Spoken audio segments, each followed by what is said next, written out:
through working on such a high level show that's the longest running animated show ever.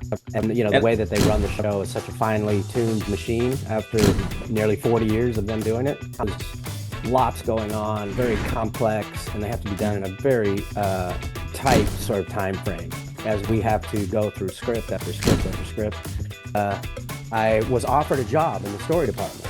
oh, At great. Disney. This is a big deal, right? So I It could have is gotten indeed. in. So what does young, cocky Whitney do at this time? I go in and try to negotiate with the Disney lawyers. Oh. And guess who won the negotiations? They did, because they went in and asked for more money. And, oh, I'm going to be in your thing, blah, blah, blah. And they said, well, you can take it or leave it. So I left it. Is probably for all of us. Where do we find the time to dedicate to that project that we're the most interested in? And how do we develop that? And how do we keep that fire going while we have our day job?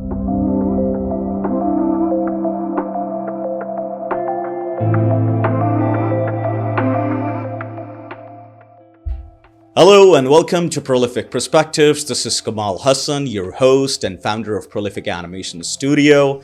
We are all about exploring innovation, entrepreneurship, and how to be successful. Today we have an amazing guest with us, an artist and animation professional, Whitney Martin. Hey Whitney, how are you? Great, Kamal. Thank you for having me.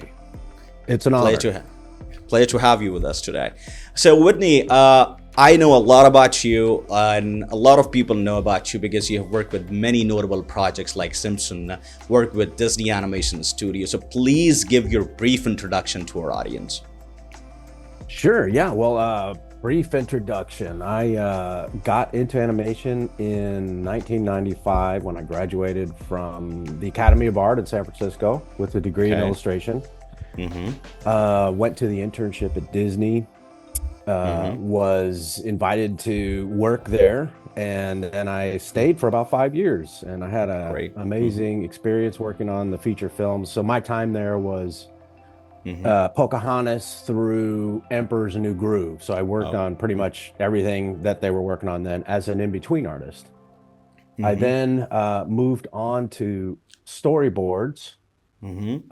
at King of the Hill. I left Disney, went to King of the Hill, got into television storyboards, and worked in that for about probably 5 seasons or so.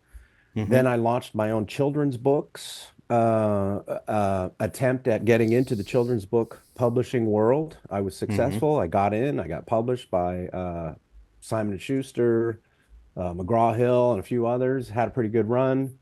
Then moved to New Mexico with my family to raise my boys, Okay. and essentially left the world of animation for about almost 10 years, Oh. and then got back into animation starting in 2018. Mm-hmm. So we had left California, raised our family. I did a bunch of different things, including becoming a firefighter. And then I went back to graduate school at NC State. I Mm-hmm. studied animation and digital media with the intention of trying to break back in Great. to animation after having left it for all those years. Mm-hmm. I'm grateful to say that I was successful at that. I made it happen. I was hired back into animation at DreamWorks in 2018 when we moved Mm-hmm. back to California. And I have been working steadily and continuously in California since 2018 as a television storyboard artist. And so here Great. I am today, still grateful to say that I'm working on The Simpsons, given the nature Uh-huh. of the biz right now, as you very well know, I'm sure. Yeah, we are. So the journey to animation, Whitney, you had such a unique path from being a Marine to working at Disney and now creating storyboards for TV shows. So can you share what sparked your initial interest in animation and how your diverse background shaped your storytelling style? Sure. Yeah, I know it's a little it's all over the map, and when people are interested in hearing about it, as you are, I much Mm-hmm. appreciate it, the interest, and Mm-hmm. it's a little crazy, but yeah, so back in, oh gosh, right after high school, I went to an art school in Houston because I was living in Texas at the time, one of the Art Institute schools. So Mm-hmm.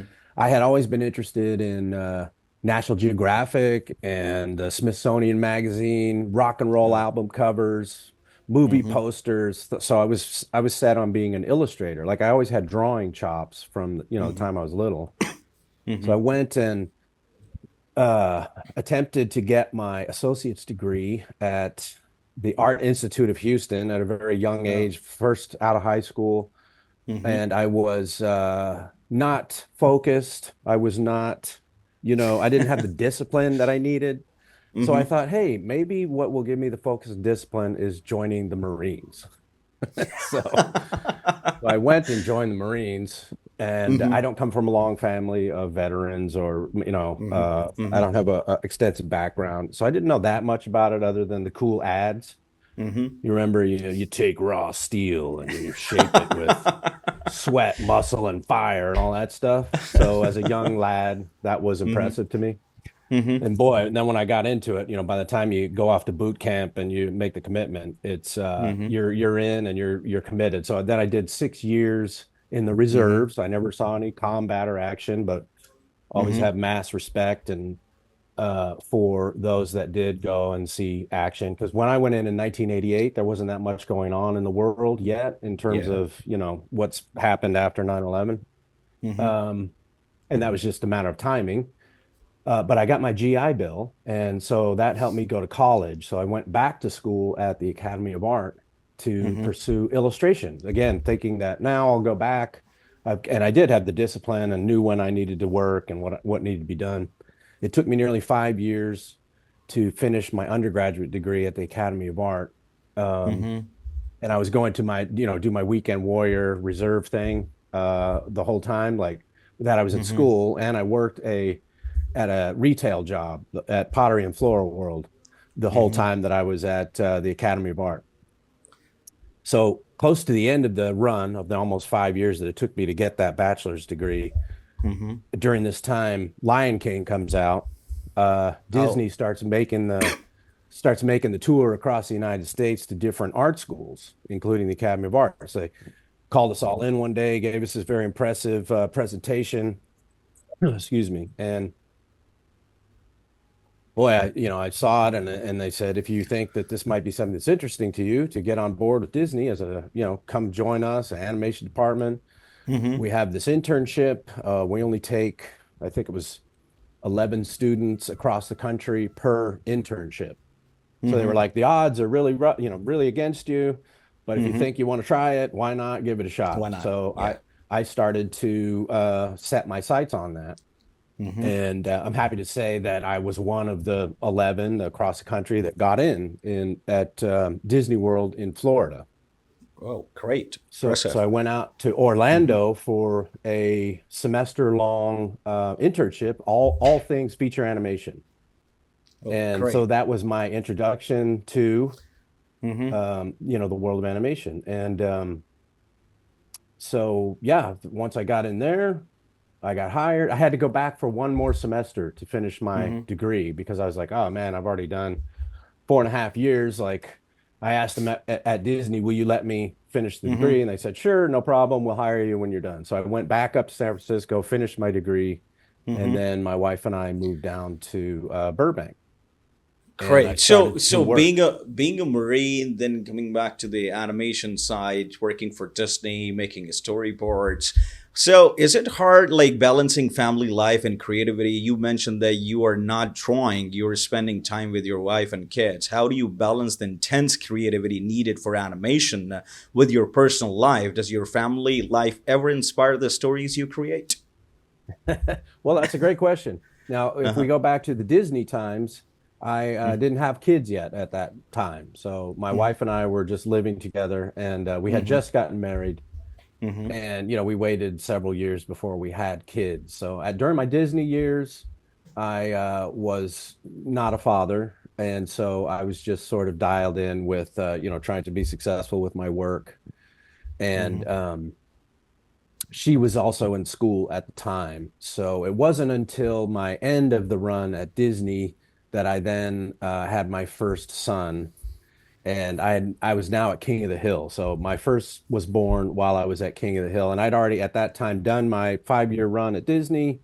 Mm-hmm. transitioned to out of Disney to King of the Hill. Now I have a Mm-hmm. child, and then I started the children's books, and then we eventually moved away from LA to New Mexico, as I had mentioned, Mm-hmm. to keep going with my freelance work that I was doing at that time. Oh, great. So The Simpson, working on The Simpson, you are involved in bringing some hilarious and memorable moments to life. Has been part of such a legendary show influence how you approach other project or storytelling in general? Yes. So with The Simpsons, now I'm on my second year with The Simpsons. Great. I Mm-hmm. left after the first year and went and worked on Beavis and Butthead Mm-hmm. over at Titmouse Studios. And Mm-hmm. during that time that I was at Titmouse, I worked on the movie Mm-hmm. Beavis and Butthead Do the Universe, and then I worked on season 1 and 2 of Beavis and Mm-hmm. Butthead. Mm-hmm. And then I went back to The Simpsons again, and then the writer's strike occurred. So all told, it's been almost 2 years now, including my time that I'm working with them now. And Mm-hmm. their script writing is legendary. Their writers are legendary in the business. Many of them have worked on, Mm-hmm. of course, Conan O'Brien, started out at the beginning, and then Yeah. you have many of them that have worked for SNL, or back when Dave Letterman was doing his thing, they were working on that. And then Mm-hmm. many of them have worked on television, successful television shows. So the quality of writing and the scripts is amazing. And so I hope that through working on such a high level show that's the longest running animated show ever, I hope Mm-hmm. that I am gleaning some uh, narrative storytelling chops, some Mm-hmm. comedy chops, and you can't help but Yeah. learn as we Mm-hmm. have to go through script after script after script. Very intense shows, lots going on, very complex, and they have to be done in a Mm-hmm. very tight sort of time frame, Mm-hmm. So it's the intensity of it is hardcore. The quality of the scripts is top notch. So and the And way that they run the show is such a finely tuned machine after nearly 40 years of them doing it. yeah. So The Simpsons has become famous for its future predictions. How do you feel about this phenomenon as someone involved in creating the show? Well, I don't have much to do with that because Uh-huh. I don't write the shows, so I do the Uh-huh. storyboards for the shows that are written, and I just try to make it work and make it Mhm. sing, make people laugh, make my directors happy. Uh, But uh-huh. yeah, as far as the world of predictions, which is a funny thing, yeah, I think But that's it's actually neat. true. It's actually true most It of the works, time. yeah. It works. It So, does work. so can you share a specific scene you worked on that really stood out to you, either because of its complexity, humor, or the creative challenge it posed? The Simpson has become famous for its future predictions. So, any scene that really stood out to you, either because of complexity or humor or creative challenge it posed? Oh gosh. Mm-hmm. Yeah, that's a good question. We have uh we have about 15 pages of script that Mm-hmm. have to get mapped out in about 7 days. Mm-hmm. And they can include everything from, dream scenarios to flashbacks to crowd sequences to Mm-hmm. action sequences. Mm-hmm. And I find that if anyone has watched the last few years of The Simpsons, the shows are very complex. There's many layers of It things is going on. indeed. The A and B Yeah. stories are very involved. And They are.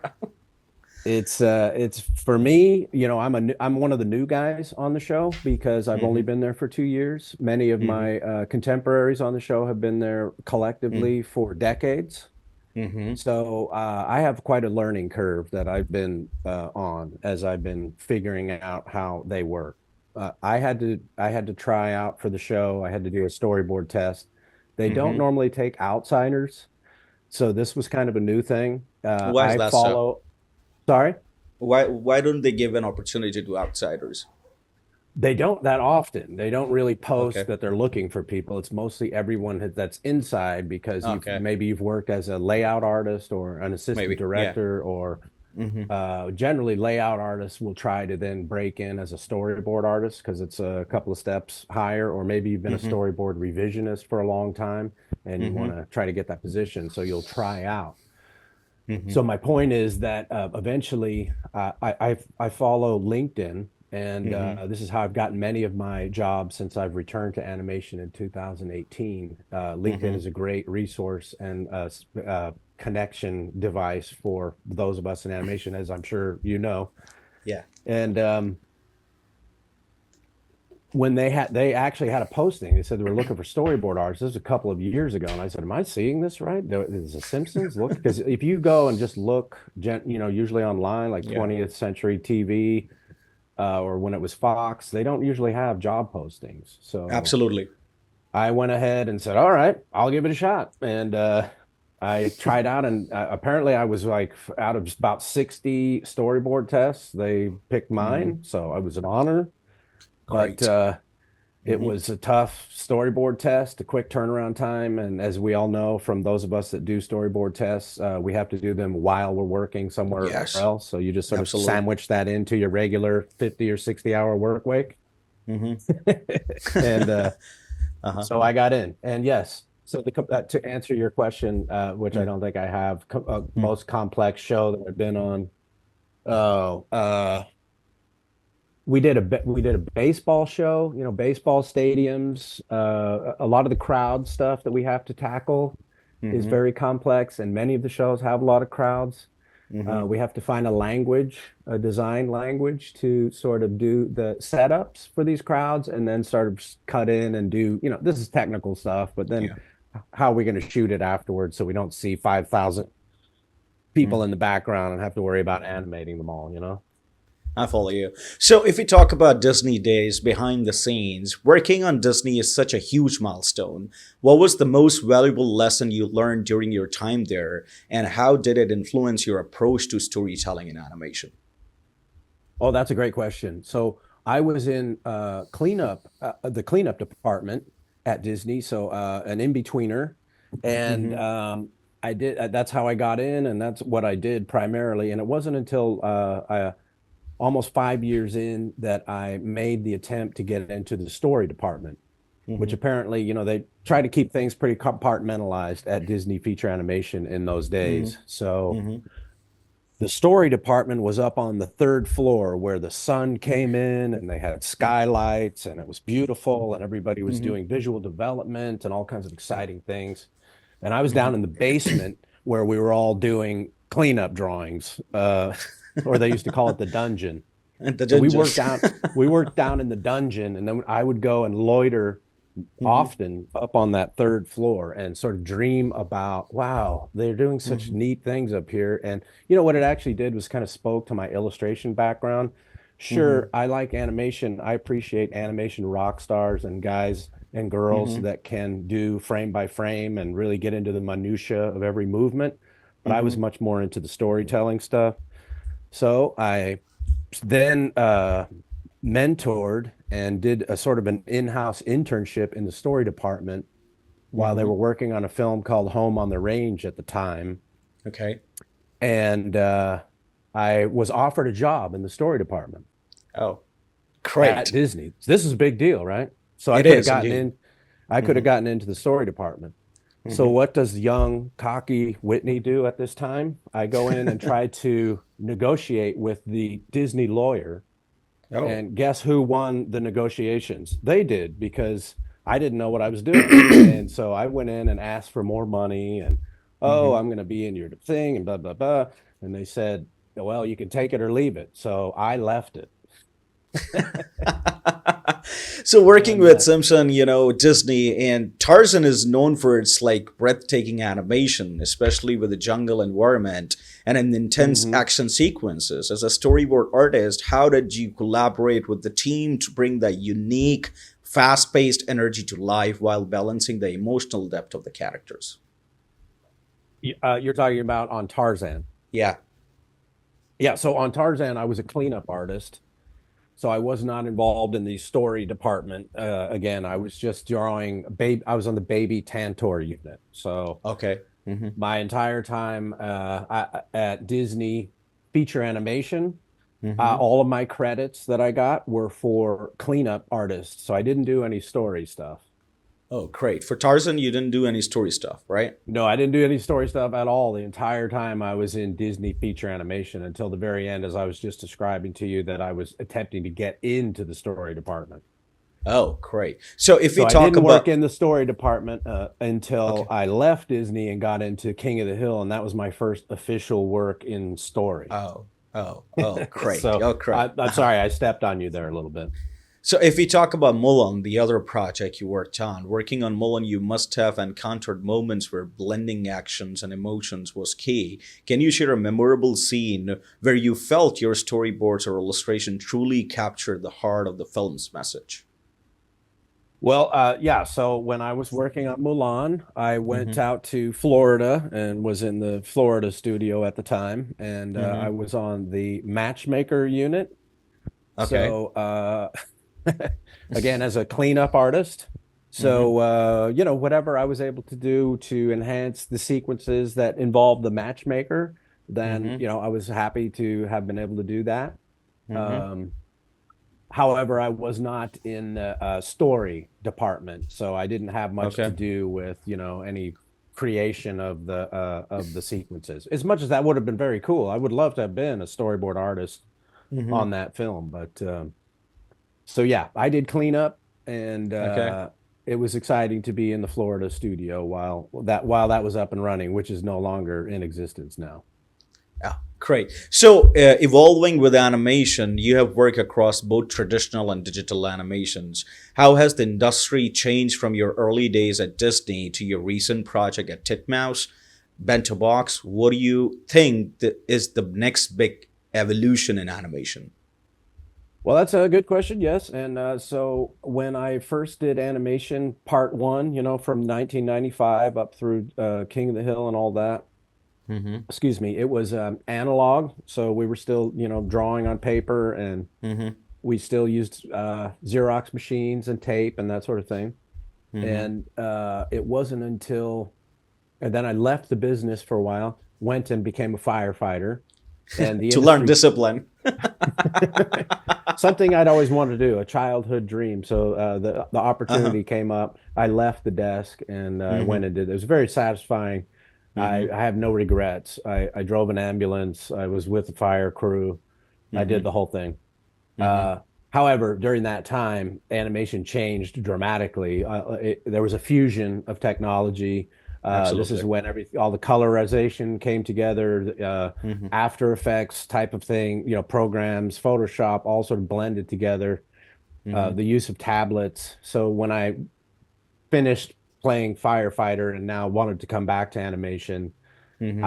I realized that it had changed drastically, and Mm-hmm. I couldn't hop in now with my current my past set of skills. So this is why I went to uh, NC State and studied animation and digital media to Mm-hmm. try to understand what it is that I need to learn in order to get back into the business, because it had changed entirely, and now everything is done Mm-hmm. digitally, and the pace is increased a lot. So since I came back in 2018, the learning curve has been a big one Mm-hmm. because everything has happened so much faster now. Most of the layout departments have been eliminated.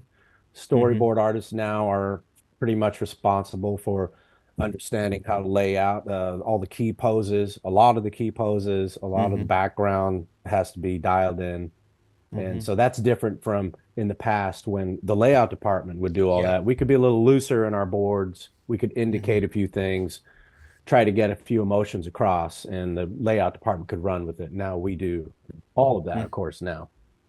Great. So, what are you most excited about? What are you most excited about in the future of animation? Do you have any upcoming projects or creative pursuit you're particularly looking forward to?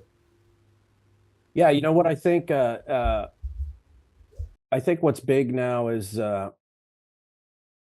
how the animation industry has changed even in my time back since 2018. Of course, I was only in for a couple of years before the pandemic struck. That Mm-hmm. had a huge impact on this business with Mm-hmm. streaming and a lot of the digital Mm-hmm. streaming companies sort of acquisitions and mergers, Mm-hmm. people not going to the movie theater as much anymore. Mm-hmm. Then, of course, we had the writer's strike, which impacted all of us. And so, what does that mean? How does that impact anything? Well, I've considered myself grateful that I'm on a show that has been on as long as it has been. I know many of my contemporaries and Mm-hmm. peers that are out there are not working, haven't Mm-hmm. found work in months. A lot of people Mm-hmm. have left California. They've thrown in the towel. They're living with their parents, etc. So And it's a also, tough time. also, you just mentioned like a Excuse lot of me. people left California, and recently I've been seeing a lot of problem happening in LA animation industry. Artists and talent, they're not getting paid. The studios are busy maximizing their profits. People are Yeah. facing a lot of challenges to survive in the industry. So, what's your take on that? Yeah, yeah. So exactly, right? So gratitude is an important thing that I try to realize Mm-hmm. and hold on to every morning. I read Mm-hmm. your backstory and I visited your website and I saw that you have experienced some Yeah. challenges on your way up. Mm-hmm. And you launched right into all of this about the same time. It looks like I came to California around Yes. 2018 or so. Yeah. Yeah. So so what do we do? How do we stay resilient? How do we keep focused and stay positive, right? Despite everything that's happening Mm-hmm. in our world, in our industry, politically, it's kind of a crazy time, right? Mm-hmm. So I don't know if you have read this book by Rick Rubin, but I'm reading it right now and digging on it very heavily. It's a great Mm-hmm. book, and it's called the Creative Act: A Way of Being. Mm-hmm. So Rick Rubin, if you know who he is a huge music producer who He has is. spanned every genre, every generation from, Adele to Johnny Cash and the Mm-hmm. Red Hot Chili Peppers, and they've made them helped them create hit albums. So why Mm-hmm. do I mention Rick Rubin? Well, Mm-hmm. he talks a lot about the importance of having your own story. How do you tap into your own creativity? And what do we have to offer the world? I guess Mm-hmm. we could call it our own IP. Yeah. I feel that that is now more important than ever Mm-hmm.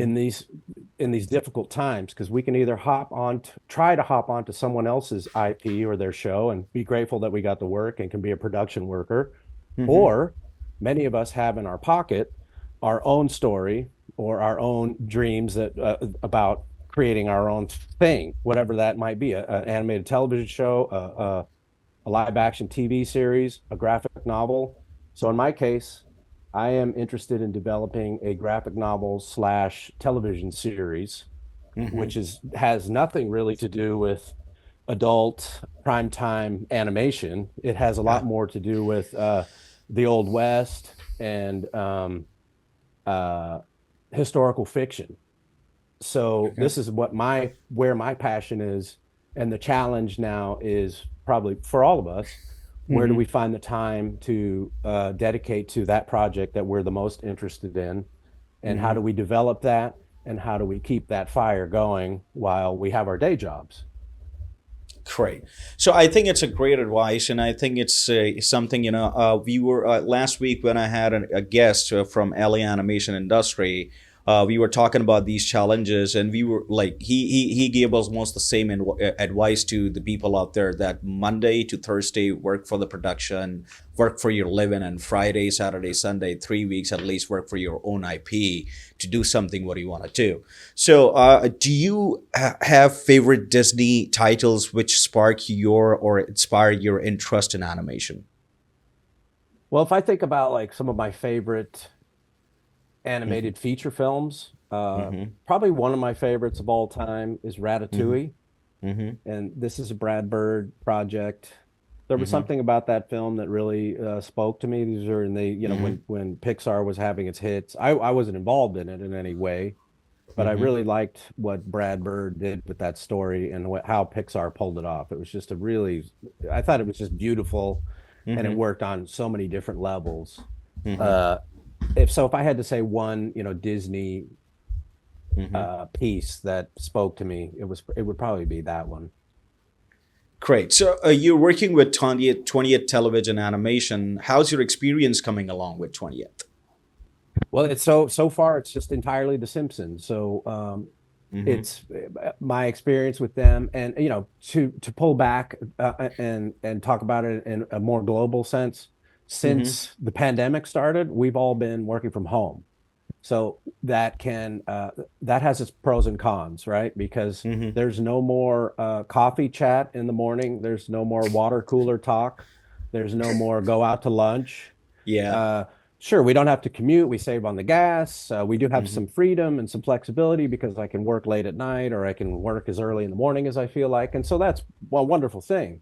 So Hmm. I don't, but it makes it a different sort of environment. So, but to answer your question about working with 20th, it's just entirely The Simpsons. It's The Simpsons world. They've been at it for nearly 40 years.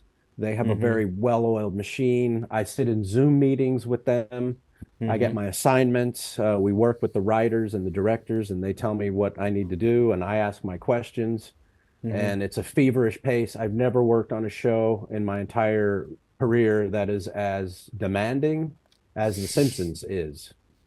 So it becomes even more important to think about exercise, meditation, if you do that, Hmm. getting outside, spending time, trying to find people to spend time with so you can be around humans and Hmm. talk and, interact, which over since the pandemic has started, it Hmm. becomes more and more challenging. So you have to be very intentional about, okay, I'm going to do like try to meet some people or like Hmm. I'm taking a clay class right now, for Yeah. example, with my Uh-huh. wife. One of Uh-huh. these, wheel clay Hmm. thing. I've never done that before, but it gets me out of the house on the weekend.